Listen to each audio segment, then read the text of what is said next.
آج ہم بات کریں گے صحرا کی ریت میں چھپے ہوئے قدیم مصر کے رازوں کے بارے میں۔ ہم بات کریں گے فرعونوں کی شاندار زندگی کے بارے میں، ان کے عظیم اہراموں اور موت کے بعد انہیں ممی میں تبدیل کرنے کے پراسرار عمل کی۔ فرعون جو مصر کے بادشاہ تھے، خدا کے بیٹے سمجھے جاتے تھے، ان کی زندگی دولت، طاقت اور مذہبی عقائد سے بھری ہوئی تھی۔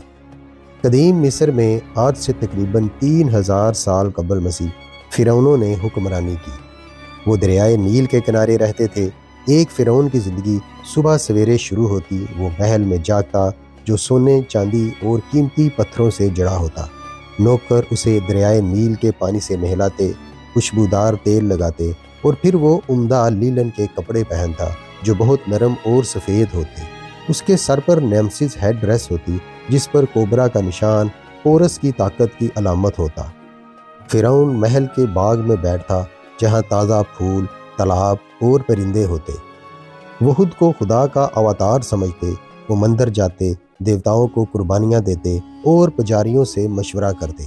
ان کی زندگی دولت سے بھری تھی، سونے کی کرسیاں، ہاتھی دانت کی چیزیں، لیکن یہ سب آخرت کے لیے بھی تیار کیا جاتا، کیونکہ مصری عقیدہ تھا کہ موت کے بعد زندگی جاری رہتی ہے۔ اہرام جو فرعونوں کے مقبرے تھے، ان اہراموں میں سب سے مشہور گیزا کا عظیم اہرام جو خوفو فرعون نے بنوایا تقریباً 2500 سال قبل مسیح، یہ 2300 لاکھ پتھروں سے مل کر بنا اور ہر پتھر 2 ٹن وزنی تھا۔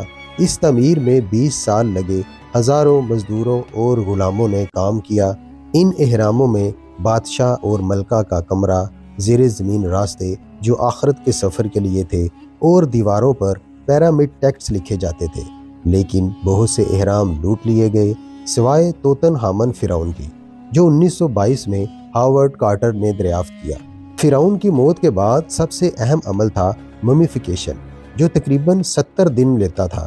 اس عمل میں جسم کو بچانے کے لیے سب سے پہلے اسے دریائے نیل کے پانی اور پام وائن سے دھویا جاتا، پھر ناک سے ایک ہک کی مدد سے دماغ کو باہر نکالا جاتا، کیونکہ وہ اسے ایک غیر اہم حصہ سمجھتے تھے۔ پیٹ کو کاٹ کر تمام اندرونی اعضاء باہر نکال لیے جاتے، جن میں پھیپھڑے، معدہ، آنتیں، جگر اور دل وغیرہ شامل تھے۔ ان تمام اعضاء کو نمک سے خشک کیا جاتا۔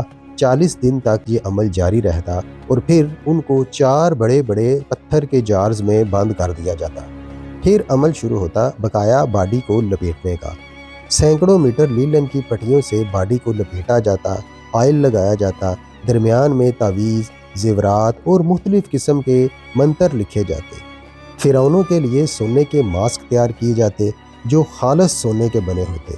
آخر میں انہیں تابوتوں میں بند کر دیا جاتا جو کئی تہوں والے ہوتے تھے۔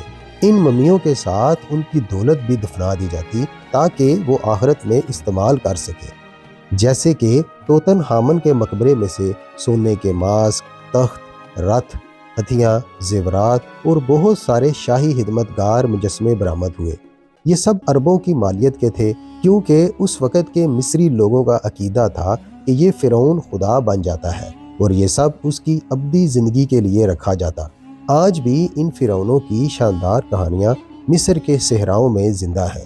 اہرام مصر آج بھی دنیا کا عجوبہ ہے اور وہاں کی ممیاں ہمیں بتاتی ہیں ان کے عقائد کے بارے میں، لیکن واحد اور ہمیشہ رہنے والی تو صرف اللہ تعالیٰ کی ذات ہے۔ اللہ تعالیٰ ہم سب کا حامی و ناصر ہو۔